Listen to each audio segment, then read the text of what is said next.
Центр спасения медвежат-сирот поделился видео того, как Михаил Андреевич, ухтынский медвежонок, был выпущен в дикую природу. Напомним, в мае косолапый сам вышел к людям вблизи поселка Веселый Кут. На некоторое время его приютили местные жители, а позже отправили в специальный центр, где Михаил Андреевич рос и набирал достаточную для зимовки массу. С уже повзрослевшим и окрепшим медвежонком сотрудники центра расстались вблизи нацпарка Кайгородский. К слову, вместе с ним вольную жизнь начал еще один мишка по кличке Сюмак. В Тверской центр он был доставлен чуть позже нашего земляка в начале июня из Архангельской области. Косолапые, будучи примерно одного возраста, содержались в отдельном вольере и, как результат, успели подружиться. Когда пришло время выпускать их на волю, специалисты совместно с Минприроды Коми решили не отделять их друг от друга и отправить в самостоятельную жизнь вместе. Дорога до границы Прилузского и Кайгородского районов почти 2000 километров заняла несколько суток.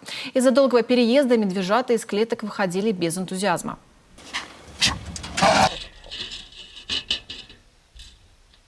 Медвежата, испугавшись, по-видимому, людей, тут же залезли на высокое дерево, но после все-таки убежали в лес в одном направлении, где сразу же и нашли друг друга.